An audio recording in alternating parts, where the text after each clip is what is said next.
Hi friends, this is Ron Nate, President of the Idaho Freedom Foundation here at the old State Saloon in Eagle, Idaho.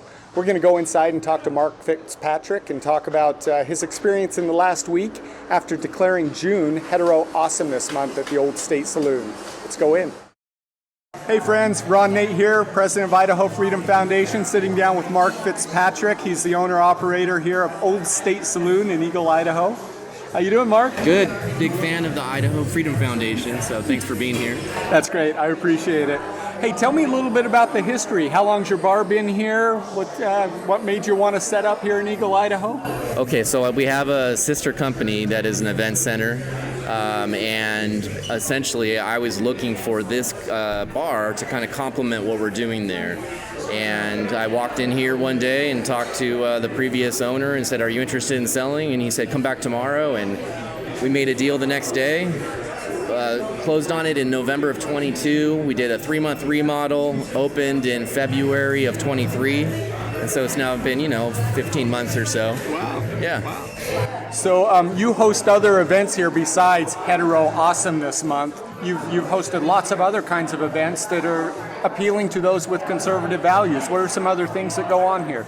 Okay, so we've had people running for office. They've come here for a meet and greet with the community. We've had the parties for some different conservative groups that will have like a event and a mingle and everything else.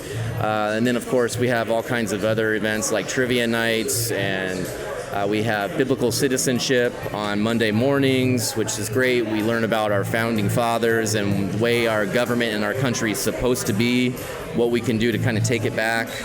All these kinds of things we like to do in here. Most bars, they say, hey, keep your politics and your religion and everything outside of here, and we say bring it in. So it's just a different way of doing business, and there's certainly a large group of people who are actually excited about doing that. So.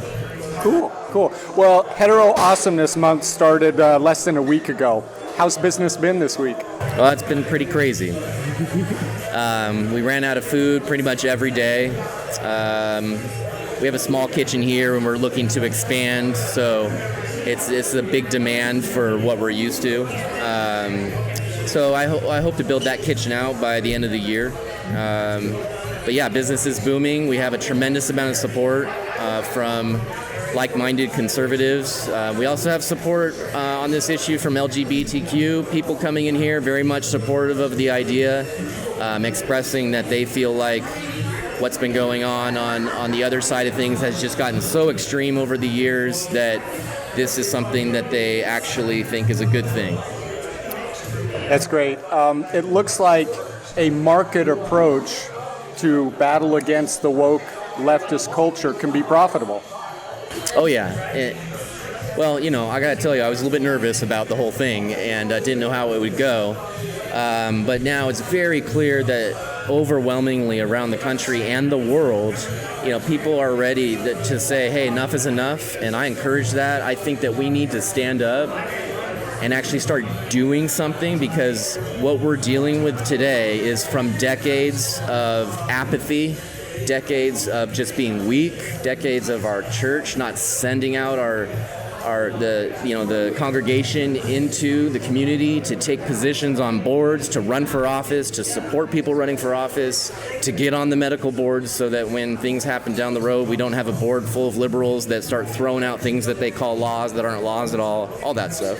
We need to get out and take a stand and do something. If everybody just takes one step forward, everything will stop. All the evil will stop, all the lies and deception will stop, but we all need to do it together. We just need to take one step forward together. What would you say to some of the haters out there? I would say, the haters, I don't know. Come on in and let's sit down and talk. I don't hate. I'll welcome anybody in here who's not going to be, a problem. And I'm happy to talk. I'm happy to hear people out on their thoughts. And usually when you sit down and you want to have a genuine conversation, you walk away learning something from somebody. And I think, like I've said a couple times, you have that meeting and you can do it face to face, not from behind a computer screen. And when you have that meeting, you come away, you learn something, but you also realize we're not as far apart as we thought before we sat down together. And so that's what I hope happens here. Great. I know a lot of business owners who might be conservative would be reluctant to promote family values or conservative principles in their business. What would be your advice to them? I'd say it's time to be bold.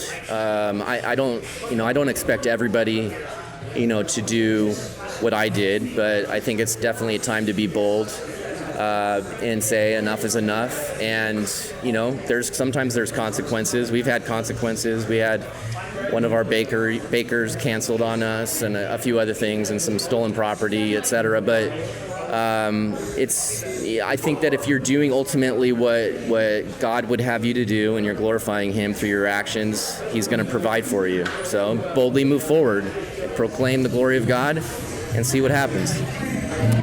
I know your business has boomed in the last week or so. You have a lot of local supporters here. How can people support you from afar? From afar, it's pretty amazing, and I'll say here real quick, we're not destitute for money or anything. God always provides for us, but they're inquiring to us. We want to send money, we want to send financial help, we want to buy a round of drinks for the next heterosexual couple that comes in, or all kinds of things like that. So we have at oldstatesaloon.com, there's an opportunity where people can purchase merchandise and shirts and things like that. You can also buy gift cards and send them to people, or there's a Give, Send, Go that's there, and if people donate to that, they could say that, hey, take this in the comments. If they say take this and buy the next police officer who comes in coffee or something like that, we'll do our best to make sure that happens. Also, for any additional money that's in there, it's going to go towards a dream that I have to build a community event center on that property that I mentioned to you earlier. We own that property. We want to build this building. That building would be used basically at any time it's not being used for a corporate event or wedding or whatever. It would be used for the glory of God, for constitutional conservative ideas, for helping the right people get into office by having elections with by having debates with big groups of people witnessing it and everything. So I have a lot of ideas for that building when we can build it. So that's a fund that people can donate to if they believe in those ideas and they want to support what we're doing. Thank you. Thank you. A lot of leftists and statists out there preach tolerance, but once you turn onto Tolerance Boulevard, you realize pretty quickly it's a one-way street. What would be your response to those who are preaching tolerance and at the same time you feel what you feel from them? Yeah, it's there's this meme going around, and it's the Christians saying, hey, you're free to do what you want to do. And they say, well, I'm going to do this. And then the Christian says, well, you're free to do that. And they said, but you don't like it when I do that. And the Christian says, you're right, I don't like it when you do that.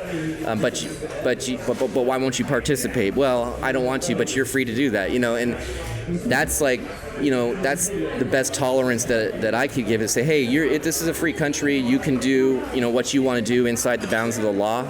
But you can't expect somebody to just get behind you because you decide to do something, and so there's a set of morals and standards that we all live by. For me, that set of standards was provided by our Creator, our God, and so I'm always going to side with our Creator on what He says and He's written. So that means I can't jump behind and actively support something that is described as being immoral in His Word. And immorality is certainly not something that we're just pinpointing on someone's sexuality, but it's like all of us are immoral people. So it's that time where you're taking the immorality and you're saying we're going to do this anyways and we're going to celebrate it, and then expect other people to do that. You just can't do that. That's not right, and it's not something that I can get behind. I know a lot of people, especially in Idaho, agree with you in your stance on conservative and family values, yet they're reluctant to do something about it. What advice do you give to somebody who knows there's something that needs to be done, but they're a little worried about the repercussions? Start small, one step. Take one step forward, and I think a lot of people did that, and that, like, the smallest step I can explain would be you see an article go out about a crazy bar owner who's doing Heterosexual Awesomeness Month, and you go online and you write something that's kind and supportive of what's going on, and that's just one little small step. Next step, show up, Show up to your school board meetings, show up to the health board meetings, show up when it's time to vote. We need more people voting. Show up when politicians are out there to try to meet and greet. Meet your politicians, interview them, find out what they stand for.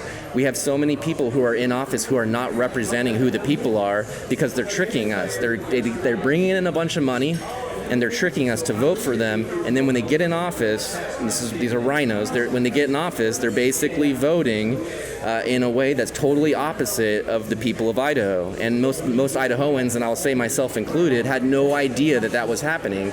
Once I got clued in about that, I've been trying to help people learn about that, how misrepresented we are in our Congress, in our state Congress and our representatives as far as the way they're voting. So we need to seek these people out that are evil, that are wolves in sheep's clothing.